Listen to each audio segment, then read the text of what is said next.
6월 4일 화요일 장마감 후 시간의 거래 종목 브리핑을 시작하겠습니다. 수많은 시간의 상승 하락 종목 중에서도 거래 대금 1억 원 이상 종목들만 추렸습니다. 먼저 오늘 시간에 상승한 종목들을 보겠습니다. 전체적으로는 반도체 관련주들의 시간의 상승세가 두드러졌는데요. 이중 시간의 상한가 종목은 STX 그릴로지스, DI, 모나리자 세 종목이 있었습니다. 그렇다면 상위 5개 종목들의 시간의 상승 이유를 알아볼게요. 먼저 STX 그릴로지스가 상승했는데요. 중동 분쟁으로 시작된 홍해 사태가 장기화되고 있는 가운데 중국의 밀어내기 수출 물량이 쏟아지며 해상 운임 가격이 치솟으면서 STX 그릴로지스가 해운 관련주로 시간의 재차 강세를 보인 것으로 파악됩니다. 이 같은 중국의 밀어내기 수출은 미국이 오는 8월부터 중국산 제품의 관세 폭탄을 물리기로 하면서 중국이 그 전에 최대한 많은 물량을 내보내려는 모습인데요.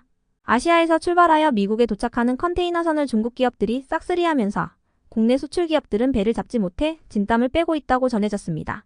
이러한 상황 속에서 상하이 컨테이너 운임지수는 3,000선을 돌파했는데요. 운임지수가 3,000선을 돌파한 것은 물류 적체 현상이 심했던 작년 2022년 코로나 시기 이후로 1년 9개월 만입니다. 이 같은 운임지수와 운임비의 상승 속 주요 해운 및 물류 기업들에 대한 시장의 실적 기대감이 높아지면서 STX 그릴로지스가 관련주로 지속 주목받은 모습이었네요. STX 그릴로지스는 어제 장마감 후 단기과열 지정 예고 공시가 올라오며 오늘 정규장에서 약세를 보인 바 있습니다. 이어서 DI와 워트를 비롯한 반도체 관련주들이 상승했는데요.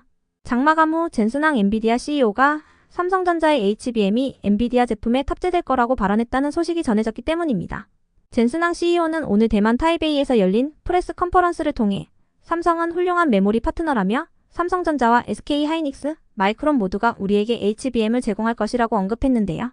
이는 최근 삼성전자의 HBM이 엔비디아의 납품 테스트를 통과하지 못했다고 전했던 로이터의 보도를 반박한 것으로 해석되고 있습니다.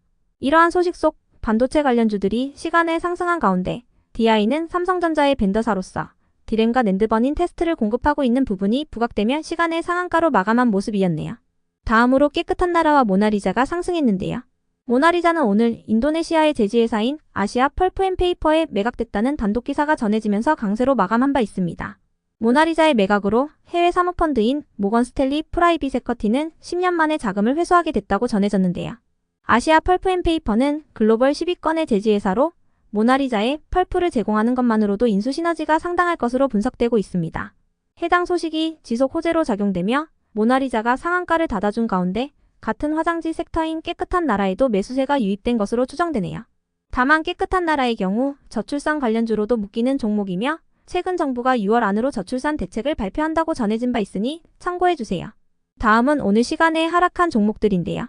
전체적으로는 석유 및 가스 관련주들의 약세가 두드러졌습니다. 그렇다면 상위 5개 종목들의 시간의 하락 이유를 알아볼게요.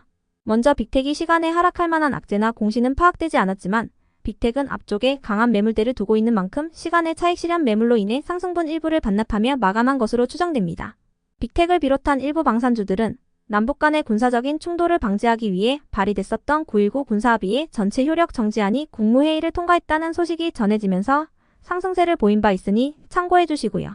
이어서 KNR 시스템도 시간에 하락할 만한 악재나 공시는 파악되지 않았지만 KNR 시스템은 최근 포항 영일만 앞바다에 대규모 석유와 가스가 매장돼 있을 가능성이 부각되고 있는 가운데 과거에 포항 앞바다 심해 500m에서 진행되었던 케이블 매설 작업에 KNR 시스템의 심해 유압식 액추에이터가 투입되어 성공적으로 업무를 수행한 경험이 부각되면서 강세로 마감한 바 있습니다. 다만 KNR 시스템은 지난 3월에 상장한 이후 연일 약세를 이어오던 만큼 시간의 장에서 일부 매도세가 이어진 것으로 추정되니 참고해주세요. 다음으로 삼성공조는 최근 냉각 시스템 관련주로 강세를 이어오던 종목인데요.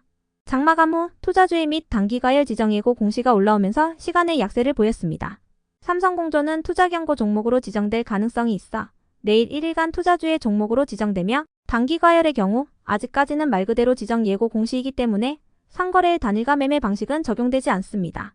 이어서 한국가스공사를 비롯한 석유 및 가스 관련주 일부가 하락했는데요. 최근 포항 영일만 앞바다와 관련하여 강세를 보였던 종목들 중에서 일부 차익 실현 매물이 나온 것으로 추정됩니다. 그 중에서도 한국가스공사는 장마감 후 단기과열 지정 예고 공시가 올라오며 약세를 보였는데요.